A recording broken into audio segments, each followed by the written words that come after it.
All right. Today we are talking about a major and popular episode that I know the fans or listeners, whoever you are out there that's Darkwing associated, you're going to go crazy. But, this is coming out during a holiday week. So this is the St. Canard Files, a Darkwing Duck podcast. I'm your host, Will Santana, and I'm Mike Russo, and nobody is putting me back together with a namby-pamby goody two-shoes like you. Mike, we got a big episode to talk about today, man. And I know this is one you just been anticipating like crazy. I love this episode so much. And I know me and you're going to have a little name calling here and there differences, but I think for the most part, people will know who we're referring to, Yep. And but before we get into the episode, because I know people have been waiting on this one, let's talk a little Thanksgiving. It's the Thanksgiving holiday, man. Yep. Thanksgiving is 3 days away. Yeah, about 4 days? I don't know, man. It's a couple days away. Yeah, I wasn't good in math, so I think 3. Okay, so Mike, man, what do you and your family do, man? Thanksgiving to me is about two big things. It's about the food. Mm-hmm. I mean, Thanksgiving is my favorite eating holiday. Do you cook? No, we go to my wife's aunt's house, not too far away. And Okay. oh my God, the turkey, the cranberry sauce, just everything Thanksgiving food. I can eat until I burst on Thanksgiving. I love the smell of Thanksgiving. It's just amazing. Yeah, biggest eating holiday of the year for me. But on top of that, we also have that great parade, which I have been watching. I have not missed a year in 40 years. Oh, wow. I love that parade. I don't love it the way I did when I was a kid. Mm-hmm. But I love the balloons. I love how corny those Broadway acts are at the beginning. Of course, I always get excited for Santa Claus at the end because now my daughter's watching it with me and we get all excited for that. So yeah, eating and that parade, and to a lesser extent that Westminster dog show they do every year. I don't know if anybody listening watches that, but it's a favorite in our family. And there's not really much to watch apart from that unless you're big into football, but I'll let you handle that. There's always Charlie Brown Thanksgiving. That's really about it. There's a fun Tom and Jerry cartoon called A Little Orphan that takes place at Thanksgiving. But that's really it. I can't think of any Disney Thanksgiving stuff, honestly. Disney owns Christmas. That's their holiday. Thanksgiving is fine, but yeah, for me, eating in that parade. How about you? Well, before I say what I do, I'm not a fan of the Charlie Brown Thanksgiving one. That's the only one I really just never cared for, man. Well, yeah, I'll admit the Christmas and the Great Pumpkin ones; those are masterpieces. The Thanksgiving one just can't compare to it. Yeah, I think the only thing I like about the Thanksgiving one, I think, is the only episode I could ever recall where Charlie Brown finally kicks the ball from is it Lucy? That's always faking him with the ball when he tries to kick it. She moves I don't think he does it in that one. No, it's not that one. I have to recheck. I always thought it was, but I could be wrong. But I know these Charlie Brown specials pretty well. I'm not sure either. I'd have to go check. You're right. Okay. For Thanksgiving for us, we cook. Me and my wife actually cook. I do probably like 70% of the cooking. She does 30%, but I'm up at midnight, 1 o'clock in the morning, starting on the turkey, dropping the ham, sweet potato souffles, the cranberry sauce. We do all of that, man. I watch the parade. That's when the parade starts. I normally wake the girls up like 30 minutes into the parade because they're normally so tired from the night before that they help me with the turkey and stuff, season it. And then I'll wake them up. They get into the parade. They get in. They want to help with cooking, but they're so little, so we're kind of nervous with them touching knives and stuff like that. So we'll let them dabble some of the seasoning and all that kind of stuff. Movies. Every few years, I watch Plane, Trains, and Automobiles by Steve Martin. That's I don't like the Charlie Brown one. Maybe Pauly Shore's Son-in-Law here and there. There's nothing really Thanksgiving wise because I'm a sports guy, as everybody knows. So I get excited for that football game at noon. Detroit Lions always start off the first game. Then we get the Cowboys at 4, which I don't care for the Cowboys, so I'm always hoping they lose. And then we get the Denver Broncos around 7. So yeah, I'm all in the football. Big football holiday, I know. Yeah. But Mike, one last thing before we move on to the episode with Thanksgiving. I noticed though the last couple of years during the Denver and Dallas game, I'm usually on my MacBook and I'm searching some of the Black Friday deals online because I don't want to wait in line. Yeah, we do not do Black Friday. Black Friday is insane. I'm very highly against it. I don't like the retail side of the holiday season. I don't like how they make people work like at 6 o'clock on Thanksgiving. I don't like how they try to get people to basically riot over cheap TVs. I think it's insane. Black Friday in the last 5 years has really only meant anything to me last year when GameStop did the Disney Afternoon Funko Pops. I had to get that Megavolt. Oh yeah. I was on eBay Thanksgiving Day trying to get a hold of one of those because I was not buying a whole ton of them from GameStop just to get one figure. Other than that, Black Friday means absolutely nothing to me. Me and my wife are not big time Black Friday people. We're more like, hey, we need a new microwave. Let's see if we catch one on sale online. You know? Online. I don't mind buying online, but I am not getting up at 3 a.m. to go to a store and wait online. I will get up on that Friday, like, if it's 10, 11 o'clock, and I'll drive by some stores. If I see it's calmed down some, I will step in to see what's left over. Something that we could actually use around the house. If it's something I don't need, I'll just keep passing by. I don't care what kind of deal it is, Yeah, absolutely. Yeah. All right, so Mike, man, let's get into this episode, and I'm going to tell you I love this episode. I know it's not my favorite villain, but I cannot deny what it is. I didn't see this episode in 91. I saw it 3 years later in 94 on syndication on Toon Disney when I finally moved to Georgia where I live now. All I gotta say is I love this one, man. How about you, man? This one, man, I've said before, the Saturday morning Darkwing episodes are very surreal to me because somehow ABC managed to pick all the best ones. Mm-hmm. And this is when, like, Film Flam was average for a Saturday morning episode. You could have thrown that into the Disney Afternoon and you wouldn't have given it a second glance. This one, though, I remember watching this, and from the very first day I saw it, we haven't even named it, Will. Oh, no, we haven't. It's Go ahead. Negaduck. This one is just simply titled Negaduck. And bear in mind, by the time you saw this one, you knew who Negaduck was. Yeah. This is new. The name Negaduck meant nothing to me before I saw this episode.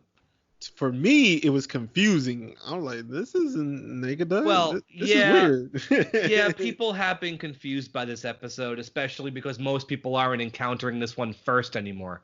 Mm-hmm. But yeah, I remember seeing this one, and this one's on a whole other level compared to most of the episodes we've talked about already. I think the only one that really compares to it in terms of energy and creativity is Comic Book Capers. Mm-hmm. But this one's even different from that. Like, this one's just manic. Yeah. This one's nuts. And it knows it's nuts. And it's having so much fun just being cartoony and wild and insane. And there's just so much going on in this one. And I remember watching it and just thinking, this is great. It's one of those episodes that make me love this show even more after I watch it. Like, every time I watch it, I love it more. I wish I could have saw this episode on a Saturday morning cartoon like you. It sucks that I saw it 3 years later, but from where we at right now, from the episodes we reviewed so far, right now, this one has jumped the scale to number one for me. I can't speak for you. I know it won't stay number one because I'm biased toward another villain. Yeah, well, I have a couple that I do prefer. One is my all-time favorite. So this one isn't at the very, very top, but it's in my top 5, period. It's top 10 for me. I won't fight you or argue on that. I understand why it's top 5 for you. It's a legit top 5 for you. I definitely understand. But because I'm biased, it's not top 5 for me. There's another half villain, half good guy for me that I slide in here and there. I know most people won't, but I am a huge Morgana fan. So a few Morgana episodes do sneak in my top 10 also. Well, she's our next Saturday morning episode. Ah, I can't wait till we get to it then, man. Oh yeah. But okay, Mike, let's move on a little bit. What's the production and air date on this episode? The air date was Saturday, September 21st, 1991. And whoops, I just screwed up. I don't have a production number for this one written down. So, we'll put a pin in that. If I come up with it later, I will say it, but I don't. This was, I can tell you, Megavolt second episode, falling in between Duck Blind and Comic Book Capers. Okay. So that much I can tell you. And of course, this one was made long before there was a yellow jacketed Negaduck. So long before that. All right. And who was this written by, and what's the animation studio? Yeah. Okay, so our story editor is Dwayne Capizzi. We have mentioned him before. And our writer is Steve Roberts. I have definitely mentioned him before. He wrote Night of the Living Spud. And I remember talking about him when we did that episode, how he did this one, Living Spud and Adopticon, how he's one of my favorite Darkwing writers, mainly because of this episode, though. Oh, man, it's just a brisk episode, and from the dialogue to the story, it's just so well done. And the animation, okay, so we are back at Disney Japan. All right. And that is why this one looks so good. I mean, we have everything from cartoony animation to all sorts of effects animation. Just lasers and lightning and characters glowing with all sorts of powers and megavolts in this one. And it's just, there's so much eye candy in this one. I mean, like, characters go off model, but even when they do, like, Disney Japan has a way of making it funny. There are some great Goslin expressions in this one. Darkwing gets beaten up like crazy. It's so physical. Like, Launchpad takes some lumps. Some stuff in the theme song comes from this episode. And the final act is a Darkwing Duck masterpiece of crazy Japanese animation. And I will discuss it all when we get there. And go ahead, Will. Okay, I was just going to say a disclaimer for the listeners. I will refer to the ending character as Negatron. Mike, you want to say who you're going to refer to him as or anything? Even though it conflicts, to me, he's still Negaduck. Okay. Because I'll go into detail about, why we conflict here. Because I don't remember the name Negatron coming around until Funko made the Pops. And my belief, I could be wrong, is that this is a licensing situation where they want to, I think mainly because it's an easy repaint, because they've done a Negatron action figure, a mystery mini, a Funko Pop. They have to differentiate him from Negaduck. So since he's made up of Negatrons, they decided, let's just call him Negatron. So in the past few years or so, this version of Negaduck has been officially renamed Negatron. And I am totally cool if that's what somebody wants to call him. I know you want to call him that, and I'm fine with that. I've always felt he was Negatron, but you corrected it before we went on air. I always thought there was a part in there, we'll get to it a little later too, that when Megavolt, I thought he called him Negatron, but you were referring to, that's what he was referring as what he was with the tronsplitter. Yeah, the Negatrons and Positrons, yeah. Yeah, so I got confused on that. So I thought he was called Negatron for a long time. And then I remember, just scrolling in the Disney Wiki, and they had it on there. It said Negatron version. Well, so, it's not wrong, because he's officially Negatron now.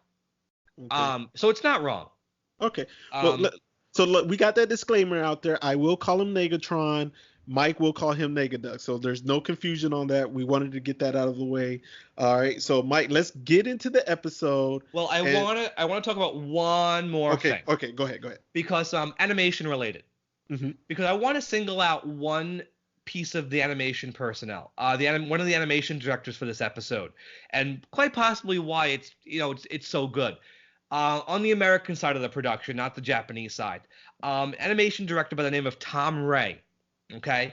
I'm going to give you a bit of his history just because I really feel like I need to do this. I got to give the Go crew for there it, man. too. Go for it. He was born in 1919. Oh, wow. And his animation career started in 1937. Hmm. One of the earliest things he animated on was Disney's Bambi. And You by just the watched that recently.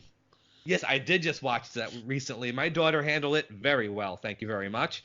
And by the late 50s, Tom Ray was working for Warner's, animating cartoons for Warner Brothers. He worked in every unit. Robert McKimson, Friz Freleng, Bugs Bunny, Sylvester the Cat, the Roadrunner, and eventually he worked with Chuck Jones. He was one of Chuck Jones's animators for a long time, doing Roadrunner cartoons. And when Chuck Jones got fired from Warner's for moonlighting in a different studio, Ray followed him into working at MGM. So Tom Ray animated with Chuck Jones on the Tom and Jerry cartoons from back in the 60s. He was even an animator on The Grinch, the 1960s Grinch. And he was active all through the 70s and 80s, slumming it over at Hanna-Barbera. That's where everybody went back then. Of course. That's what everybody was, whether you liked it or not. It's the only studio that was doing work in America. And by the 90s, he was working on Tiny Toons, Rugrats, Animaniacs, and yes, Darkwing Duck. Only did some animation directing in only about 3 or 4 episodes, including this one, which is why I think this one is so strong. And his last work was as a timing director on the 1998 Godzilla TV series. You know, the one that was based on that terrible movie? Oh, the Matthew Broderick one? I love Godzilla very much, but I hate that movie. I don't know how you feel about it, but it's not the time or the place right now. Yeah. And he died in 2010 at the age of 90. But seriously, what did he work? Over 60 years on classics. Disney, Warner's, MGM. I wanted to single him out because his career is spectacular. I had to say it. No, that's well deserved, man. And the last part of the production crew I want to single out, which I haven't done yet, is the composer, Philip Giffen. This is the only animated show he worked on. Everything else was live-action TV movies and series. But I love Darkwing's music. Maybe not as much as the DuckTales music that was composed by Ron Jones. But the music in this episode in particular, I believe a lot of it was composed for this episode, especially a lot in the last act, in the climax, the final battle. So the animation is great. The music is great. Everything is great in this episode. And let's not stall anymore. Let's get into the plot. All right. So the plot starts off with Megavolt using the tronsplitter for a robbery, for a heist. The tronsplitter, probably the most iconic of the weapons used in Darkwing Duck, because they have brought that back for the comic books. Simple device. You pull a lever, separates the positrons from the negatrons to any object. You pull it back, and it remerges them. That's important. So he's using this thing to separate the door of a bank vault so he can walk in between, grab the loot, and walk out. Yep. And like he says, it's easier than changing a light bulb. And you see from the very beginning how good the Japanese animation is. The effects of the tronsplitter splitting the bank vault door. You know right away who animated this one. Oh, yeah. Brilliant stuff from the minute one. And so Darkwing makes a very unique entrance. He's in a money bag. He's in a money bag, bouncing around and coughing because he didn't think this out very well. And his entrance is, I'm not going to do all the coughing, but he is the cat that somebody let out of the bag. Yeah. And what's funny is as soon as he pops out, Megavolts, they get into like a duel with the gas gun and the zapper. Yeah, Megavolt zaps him immediately. Darkwing asks Megavolt if the tronsplitter's a birthday present. And immediately we get like the first bit of super cartoony like gags in this one where Megavolt goes to jump out a window and realizes how high he is. He stops in midair and runs back inside and says he forgot they were on the 90th floor. Like, it's the kind of cartoony thing that none of the previous Disney shows could or would do. And so Darkwing pulls out the gas gun. We get a suck gas evildoer. And Megavolt, in more great Japanese animation, he fires his electro gun at the ball bearings that were in the money bags. Turn them into a wrecking ball. Wrecking ball. I love just the ball bearings forming the wrecking ball. It's just this is what Japanese animation was made for. The kind of things that any other studio could not do. But Darkwing ducks, doesn't hit him, and Megavolt's hit by the wrecking ball. As he flies out the window, what happens with the tronsplitter? Oh, it hits Darkwing. Yeah, goes off and nails Darkwing. And Megavolt falls 90 stories right into a manhole. And gets electrocuted, but survives, of course. Of course. And of course, a great Dan Castellaneta screaming. I love when he screams. Love when he screams. Years before he was screaming his head off as Homer, he was screaming as Megavolt. So when the smoke clears, because the gas gun went off, we find that there are 2 Darkwings. Mm-hmm. We get the nice Darkwing, who's all sickly sweet. And of course, you got Jim using a really sweet Darkwing voice. Jim does amazing things with his voice in this episode. Oh, he's all over the place, man. It's amazing, dude. Like, we're done hearing the regular Darkwing voice now. Now we have 2 extremes. And the fact that he can do this, and it's still Darkwing. So we have the sweet Darkwing who decides to do something more safe, like embroidery or ceramics. Mm-hmm. And then we get the evil Darkwing. How can you tell he's evil? What's different about his design? His eyebrows. He's got these black eyebrows. It's like the alternate universe Spock with the goatee. He's got the mean eyebrows, and he wants to go shake down Girl Scouts for their cookie money. Oh yeah. So he's bad news already. Yeah. And, so then we end up with Gaz and Launchpad playing baseball with a bowling ball. That was the weirdest thing, man. What a great direction. It's like, no, we're not going to use a baseball. It's a bowling ball. And it's so great. And right after Goslin says she's not going to break something, she breaks something. And what does she break? The statue. and I love the little extra detail of the bowling ball embedded in the wall. Mm-hmm. But they have to fix the statue, and it's like they glue it together so it's all bad. Upside down. Yeah. And then the good Darkwing shows up.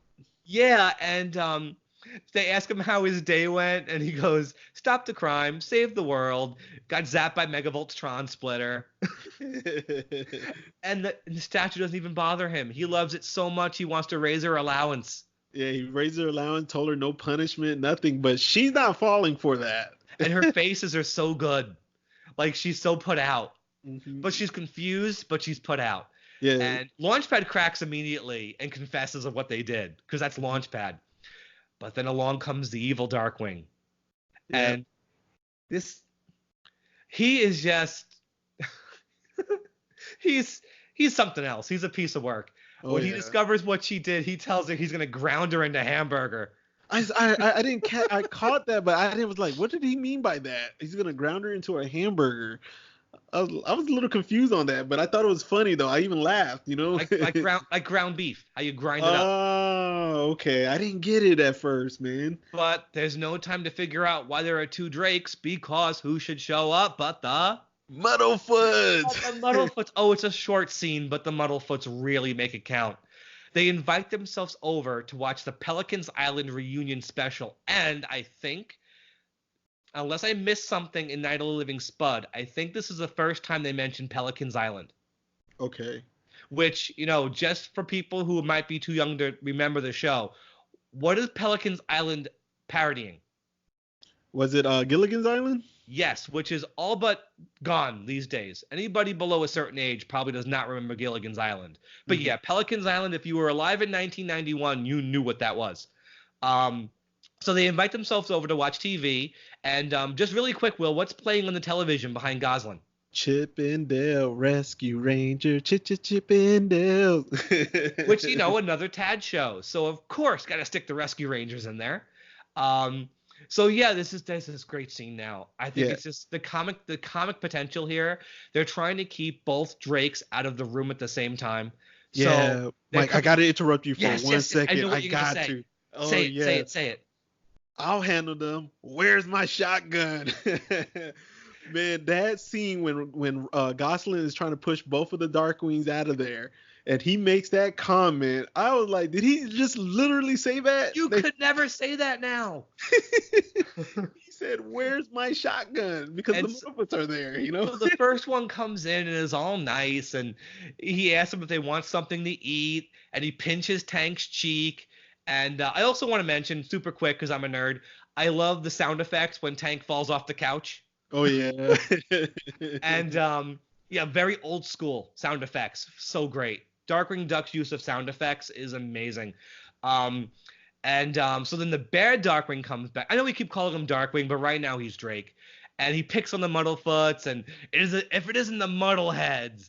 Yeah. And he picks on what Herb is wearing, and then Goslin pushes him back in the kitchen. The good one comes out with a whole plate of food, including pickled herring that's apparently is Herb's favorite. And the bad Drake comes back in and picks on Herb again. And Dana Hill gets one line as Tank. He goes, "You want me to kill him, Pop?" One line, but I think it's the best one she ever had as Tank. Binky never talked on this one. Binky does not talk, and so far Honker's been quiet too. Mm-hmm. And so that's it. Things are getting out of control, and Goslin tells them just to take the TV, take the food, go home. Yeah, but she calls Honker over though. Yeah, but you notice as they're leaving, Tank is terrified. Oh yeah.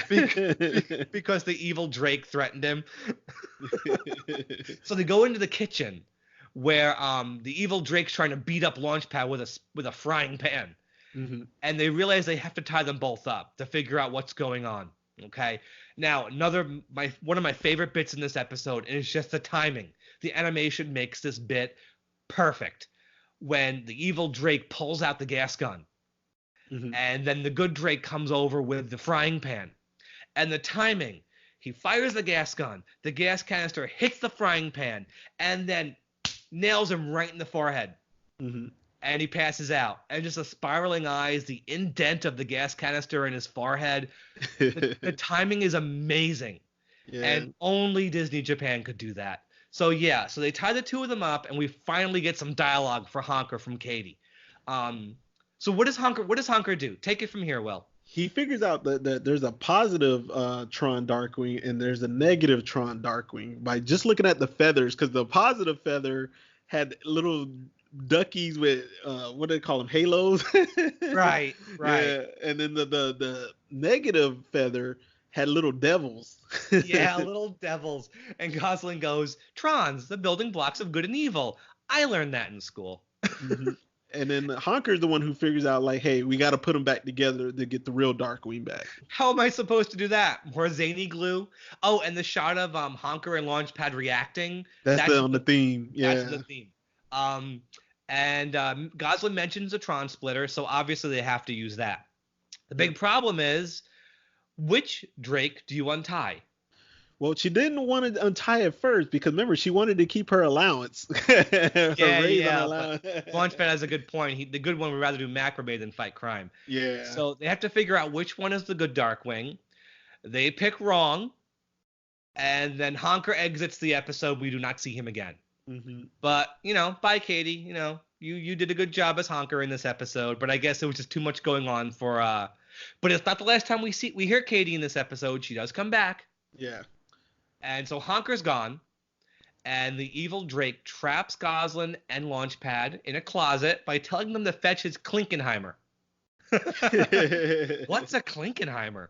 Yeah, it's too late. Door's locked. Yeah, and he puts a safe in front of it, which is important. Yeah. And then he ties up the other Drake with dynamite. Puts one stick of dynamite, and then goes, "Why take chances?"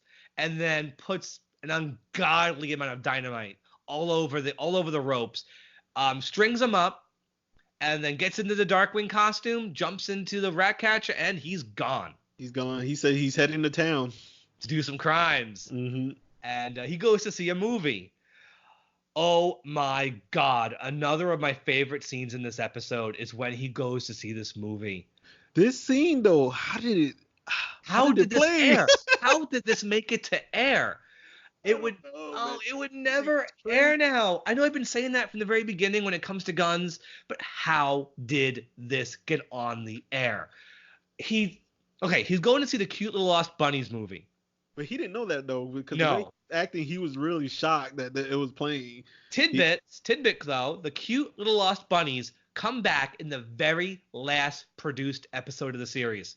Oh wow. Malice's Restaurant. They come back in the very last one. So we get these two bunnies, and this is where we hear Katie again. Yeah, she tells him that it's a family movie.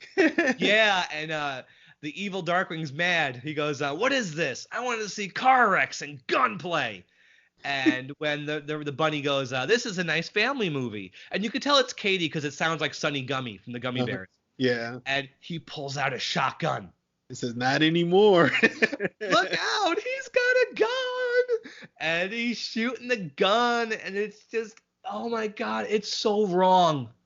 But it's so great, and I love this scene. And it's like, it's so surreal. He jumps into the movie screen. Like it's a 3D movie or something. And comes back in a tank. Yeah, and it blows away the marquee. Oh my god, this episode is so violent and so crazy and so insane, and I love it so much. And so we got back in the hideout, which is where they've been. Yeah, we get back to Gauze and LP. They're trying to escape. They take off the door, but they discover the safe is still there. And you get the good Drake. He's swinging back and forth, trying to dislodge the dynamite, which he does. The lit fuse hits the safe. The safe flies up in the air, collides with him. He flies through the roof, back down through the skylight. Mm-hmm. Again, Darkwing gets pulverized in this one, and I love it when he does. My favorite episodes is when he's a huge punching bag. So yeah, they have to go find the evil Darkwing so they can fix this. Yeah, so they get in the thunderquack. Yes. And so they crash, which is just one of the most blatant crashes in the episode. Launchpad just dive bombs right into the ground. And the good Darkwing tells him. Complimented him. Compliment his crash. A little rough, but we'll work on it. And so the evil Darkwing shows up. And just before things get crazy, the mob from the movie theater shows up. And the bunny says, "Let's rip him apart." Yeah. And the bad Darkwing takes off. He's I love how rubbery the animation is. He's out of there. And there's this great fight cloud. The entire mob is beating the crap out of Darkwing.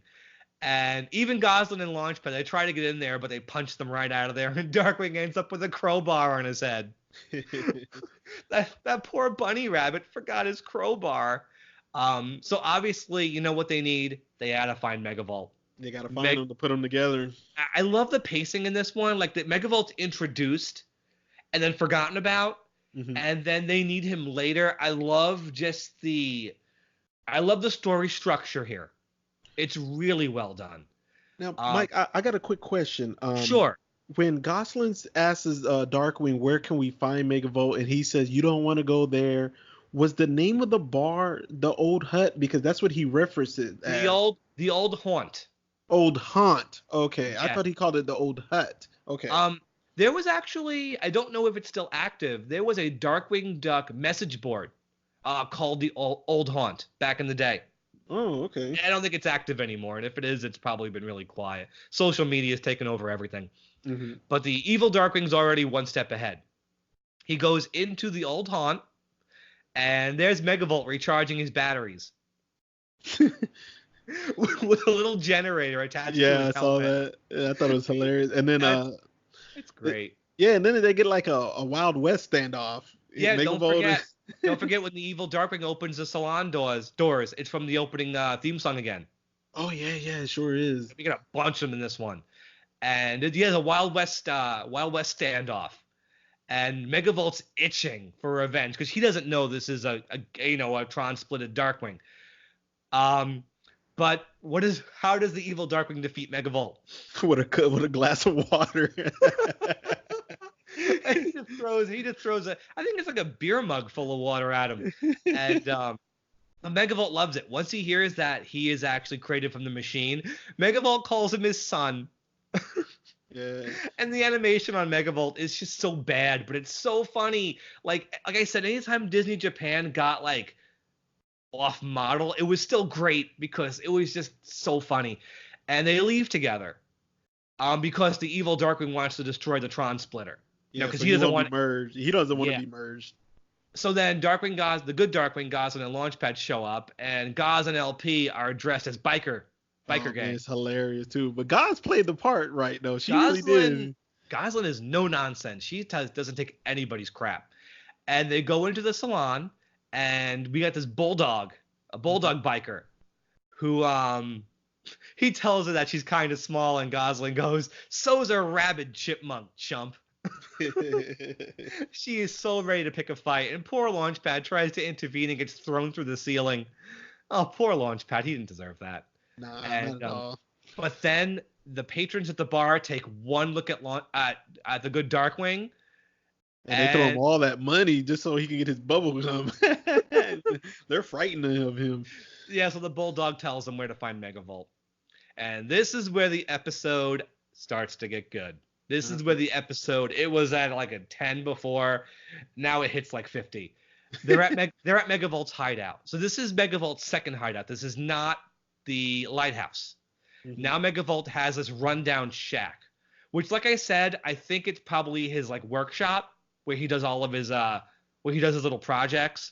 I think he lives at the lighthouse, and this is where he just hangs out.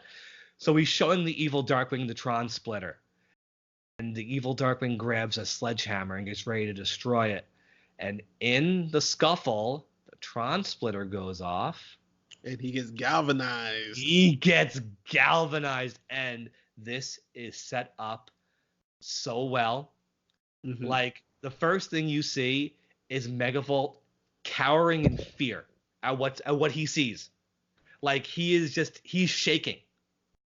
And the voice, it's processed. It's not just Jim, but it's so deep.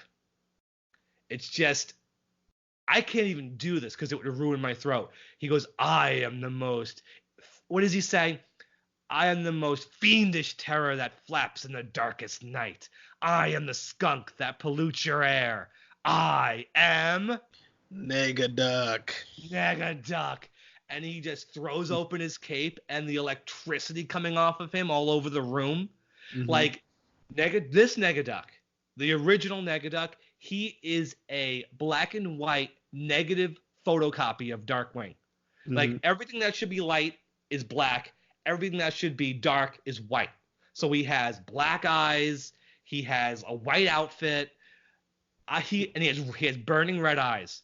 And his feathers are black, yeah. Yeah, his pupils are red, and he's glowing. He's glowing blue with this like radioactive feedback noise. He is so impressive. Like, they took this one home, and the whole room lights up too when he turns. The whole room lights up, and he's like looking at his hands, like loving the raw power he has. And Megavolt is at first scared, but when he realized how cool this is, like he's galvanized, he goes, "Far out." I love Megavolt so much. What I like about this scene, Mike, though, is when Megavolt mentions about going for crime, Negatron doesn't care for crime. Nope. He wants to just destroy everything, you know? And you know what? That's going to be when we get to Negaduck, that's Negaduck. He likes crime. Yep. He wanton, mindless destruction. So he gets rid of Megavolt, throws him right through a wall, and he's going to just lay waste to St. Canard for the fun of it. So the only solution now is for Megavolt to team up with the good guys to get these two back together. Yeah. Because what's Megavolt's reason? If he destroys St. Canard, there will be nothing left to rob. There'll be nothing left to rob. And it's just, okay, great. Good reason. Love you, Megavolt. Don't change. And so Negaduck is just, wherever he walks, chaos is happening. Like, windows are breaking, the sidewalk is cracking, appliances are exploding, and he says, "One more, I am the terror line. I am the shopping cart that nicks your paint job." I love it. I love the voice of the Negatron also, man. I freaking loved it. I love that voice. It's so deep, and it's just so cool. And they have to get the two Darkwings side by side so they can remerge them.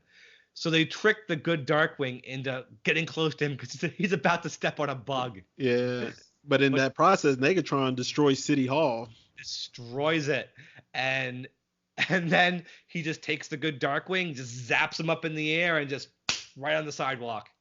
Like, from like 100 feet in the air. Yeah, he galvanized him, right? He's going to. He's about to. Mm-hmm. And Goslin, I love it again. Gotta throw out for this sound effects. When Goslin picks up Darkwing and his head hits the pavement, that clang when his head hits the floor, I love it. And then Megavolt's like, we'll galvanize them. Mm-hmm. And there we go. We'll just zap this one and we'll galvanize him, which he does. And he repairs everything.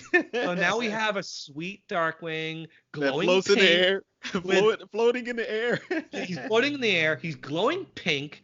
He's got eyelashes, and the voice is all like, oh, it's like all sweet.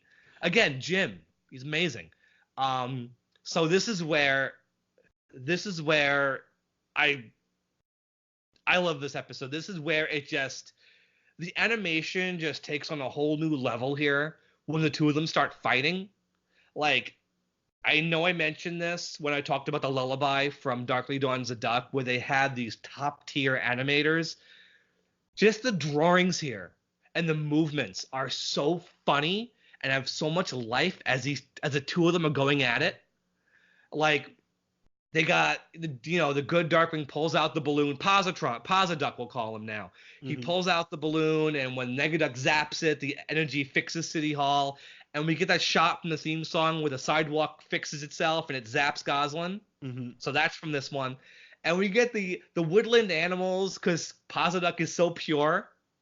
They all gather around him and they're zapping each other, and it's just we have two beams of energy hitting each other, and all the dialogue now it's hilarious too. Ridiculous. It's like it don't even make sense. Virtue is its own reward. Don't get mad, get even. There's no such thing as a bad boy. Nice guys finish last. Don't forget the floss. And the best one, never eat at a place called Mom's. Like, what does that even mean? Yeah, and I thought it was crazy when he said, don't forget the flaws. I'm like, what? And the two energy beams are hitting each other. It's like, I'm going to just use my favorite example.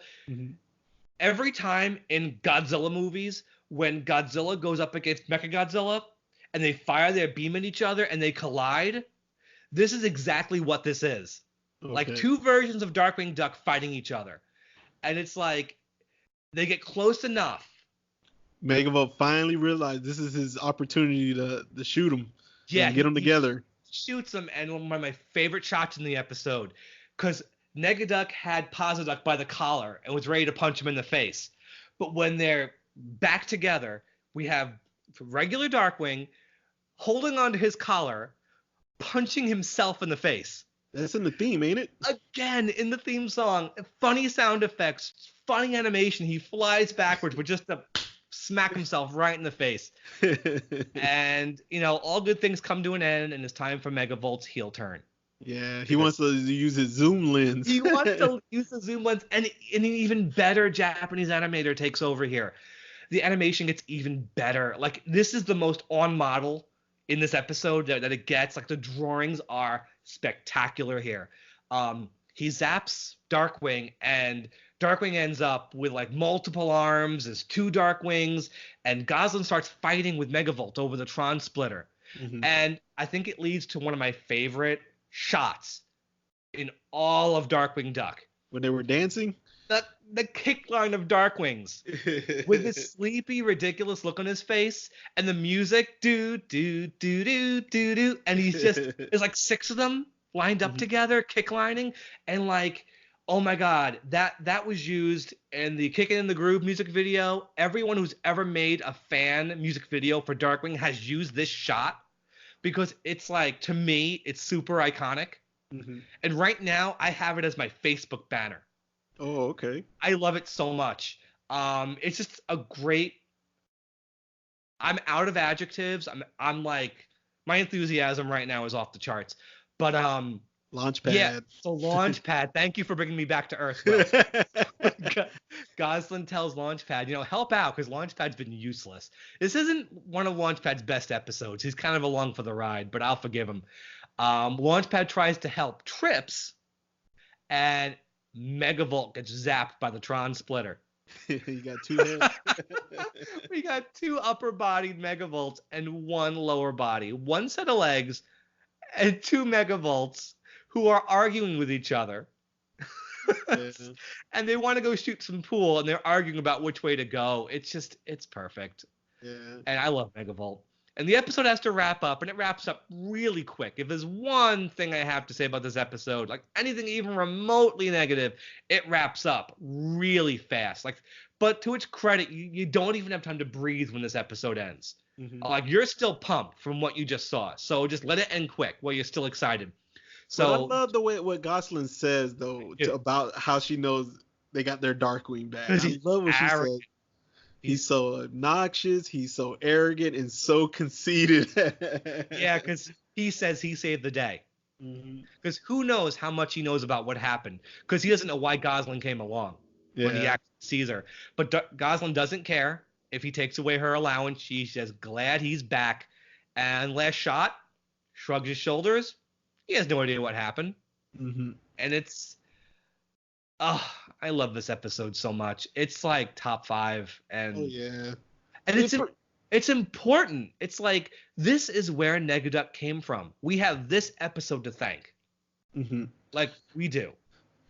All right, Mike. So wrapping up this episode, man. Wrapping up this episode, I have to say one more thing. Okay. About, I'm not going to save it for when we see Negaduck again. I'll tell the story now. Everybody loved Negaduck on the crew. Like, they loved him. They want to bring him back. How do you bring him back? Forget the tronsplitter. Forget Posiduck. Tad Stones is like, Posiduck's lame. I don't want to bring him back. So very true to the spirit of Darkwing Duck, I think this is the best example of how continuity doesn't matter. Tad Stone just said, who cares? Bring him back. Don't explain it. And that's when Negaduck came back. Because he was too cool to keep down. Definitely. Yeah, you cannot. This is such a great character. Even in this one episode, you have to see him again. So they did bring the tronsplitter back in the comic books, in the Boom comics. They did bring it back. So yes, let's move on. Great episode. Fantastic episode. Definitely a great episode.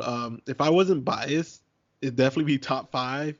But unfortunately, I'm a biased person. I love my favorite villain. We haven't got to him yet. So what? 4.75 for you? Oh man, I'm gonna let what. In respect to you, Mike, I'm gonna go ahead and give my gas gun score first. I think that's fair. Go for it. I'm giving it a 5, man. Thank you, and so am I. This is my first 5, and I'll get a little bit into detail about it. And the reason is because Megavolt, we barely even mentioned him as much. Only till when we got to his scenes. Like, because of the Negatron, Negaduck whole thing is so amazing on this episode. It really is. Megavolt is kind of like forgotten at times because, like, he shows up at the very beginning, but I even forgot about him until they went back to the bar. This is not his show. It's not, but you can't deny what kind of villain Megavolt is, and for Negaduck, Negatron to come in and step in and minimize him, it just lets you know how strong this episode really is. The Muddlefoot scene is great. It's one of the absolute best uses of the Muddlefoots outside of starring roles, because Herb's going to star in a couple, but outside of that, this is the best use of them as far as cameos go, because that's just perfect. Like you said, I agree about Megavolt, but keep going if you have more to say. I'm sorry. Oh yeah, the lines are hilarious. Like I said, my favorite line was when he said, "I'll handle them. Where's my shotgun?" That's just great. Yeah, Gosling, when she tricked the positive Darkwing into looking for the bug, and she high-fived Launchpad. It's just, man, this episode was just hilarious. And then even my daughter was like, why that Darkwing got eyelashes? She was over here pointing like, that looks weird on him. So such a great episode. Yeah, man, I'm giving it a 5. Perfect score. Go ahead, Mike. And yeah, 5 for me too. There's absolutely no doubt about that. And it's one of the most important. It's one of the most well-animated episodes. Everyone's in character. Gosling is terrific in this episode. And just that last act. Just the reveal of Negaduck. Just that battle at the end. The special effects. The music. Because even at the end, I mentioned Philip Giffen. The music at the end, as the battle goes back and forth, the music is changing. Like Negaduck has a theme, Posiduck has a theme. There's no way this music wasn't written for this scene. It was not. It was not stock music they're bringing in later, like many other episodes.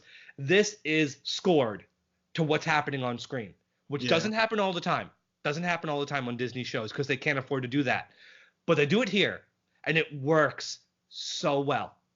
And even when they're fighting over the tronsplitter, the music's going back and forth, and it helps it. It helps it so much, and it's a great episode that I bet would be talked about more. And I'm repeating myself, if this one was on DVD. Thank God it is on Disney Plus. This episode is actually named different on my VHS copy, though. Isn't it called The Birth of Negatron or Negaduck? Yes, it is. The tape is called The Birth of Negaduck. The actual episode is still called Negaduck. Oh, okay. I always got that a little confused. So this one did get a VHS release. It did. But, who has a VCR these days? Yeah. And just really quick, I had the time to check. This was a 22nd in production order. Oh, okay. So it's kind of up there. Yeah, and like I said, second one with Megavolt. Okay. Now, Mike, before we went on air, I had asked you, could we do our villain gas gun canister rating as Negatron? You agreed. That's fine. You agreed to it. So we will do a Negaduck one separately. Yeah, this is your baby. So that's okay. He's getting a perfect score, Mike. Well, you know what? He's getting a perfect score for me too. Not just because of, like I said, the colors, the sound effects, just all of that, and the voice acting from Jim, also because of what he represents. Like, this is, like I said, this is where Negaduck came from. Yeah. You can't deny how important, whether you call him Negaduck or Negatron, you can't deny how important he is. And I am so happy, even though it was a cheap way for Funko to push out more product, I'm so happy that we've actually gotten toys of this version of Negaduck. Yeah. And he's also, I don't know if you collect the Funko action figure version. I have him. Yeah, where it's the Chase version with the Chase sticker. Yeah, man, I love how they did that. I have one open, I have one boxed, just in case I ever want to get an autograph. Yeah, basically. And I have the Funko Pop of him. I never got the mystery mini of him though. I got the mystery mini of him. Kind of like what you're doing. I don't have mine at a box, but I do have 2 launch pads. I do have 2 Darkwing, 2 of the Negatrons, and 2 of the Negatron action figure, and 2 of the Darkwing figures, because I do want to get all of those signed, but then I also want to have a set where they're not signed. Right, that makes sense. Yeah, like my Negaduck, I only have one right now. I got the other one on pre-ordered, but I do have one of my Negaducks already signed, the regular Negaduck. Right. Yeah. Well, I have to figure out what I'm bringing to Pennsylvania with me next June when I see Jim, because that's hard, because it's Jim. You have to pick just the right piece of Darkwing merchandise. But yeah, that's Negaduck, one of the very best episodes in the entire series, and that is not going to change for a while. Yeah, man. My last thing I want to say about this episode, again, I love the lines. I love like when Megavolt jumps out the window and he realizes how high he was, and he was like, I forgot we're on the 90th floor. I love that. I love I'll handle them. Where's my shotgun? I love when Negaduck jumps into the movie theater and he's like, bombs, That movie. Got any bonbons? Yeah, and then he's not anymore. I didn't even mention he drives the rat catcher backwards into the lobby. Backwards into the lobby. Megavolt's line saying Saint Canard, when he said there will be nothing left to rob. When he goes far out. Which, when he screams galvanized, that's in the theme song too. Okay, yeah. I forgot about that. Lots of shots from this one in the theme song. Yeah, and then Gosling's last line, the so obnoxious, so arrogant, so conceited, but he's my dad, Just the energy war at the end of it. Man, I just love this episode, man. It's so visually creative. Yeah, man, it just sucks I didn't get to see this on a Saturday morning cartoon. I saw it 3 years later, man. I remember sitting there watching this Saturday, September 21st, and by then I had seen every episode, everything that had aired. This one was just, I was blown away when I watched this one, and very few episodes get close to this. Yeah. All right. Well, I mean, Mike, man. I will say the only ones that really get close are the ones with a more emotional component to it. Because this one doesn't. This is the one thing this episode doesn't have. It doesn't have any emotion. It doesn't need it, and I'm not going to fault it on that. Yeah. But because like episode like Darkly Dawns the Duck Part 2 is still like a 5 because because of how important it is for the characters. This one though, this one is balls to the wall. I swear. That's the best. That's the best thing. That's the best way to put it. Anyway, that's it for Negaduck. Yeah. So, Mike, what episode we got next? We're going back to Disney Afternoon, right? Yeah. So we got 5 days of episodes that are fun, but not close to this. The next episode is a revolution in home appliances. Fun episode, and another one with Megavolt. Okay. We get more Megavolt. I remember this one. It's not bad. It's not a bad episode. It's not. No, it's not. It has a fun premise. Yeah, just gotta lower your standards after this one, though. Yeah, the next batch of episodes are nowhere near as high as this. Yeah, we have to take a breather, unfortunately. All right. So, Mike, so that's it. All right, yeah. So before we close this one, Mike, I want to give one shout out, and this one I want to give a shout out to Stan Lund. I hope I pronounced your last name correctly. Stan has been very active in our Darkwing community and our Darkwing page. I appreciate it, Stan. You've been very active. I've actually added him on my friends list on Facebook, and he posts everything, not even just Darkwing. He's commenting and posting all kind of cartoon stuff from the 80s and 90s. So shout out to Stan. Oh, excellent. Thank you, Stan. All right. So, Mike, how can the fans reach you, man? I am on Facebook, Mike Russo. If after you've heard this, you're not totally scared that I love this episode so much, message me, friend me, or just message me with something, like a comment you want to read on the air. We haven't gotten too much of that. So if anybody wants to have their comment read, send it to me and I'll read it. No problem. And how about you, Will? How can they get in touch with you? I'm also on Facebook. I'm Will Santana. We're also on Facebook. We have the St. Canard Files, a Darkwing Duck podcast page. We have an IG page. You can listen to the podcast on Pinecast. We're on Stitcher. We're on Google Play. Spotify. Spotify, Apple, Radio Public, Pocket Cast. That's all I could think of off the top of the head, man. We're everywhere, though. YouTube. It's super easy to find us. Oh, yeah, man. So, Mike, man, ending this one, I'm going to let the fans remember to stay dangerous. And have a happy Thanksgiving, everybody. Yeah, definitely have a happy Thanksgiving. And this was our version of Negaduck, and I hope you guys enjoyed it. This was a great episode.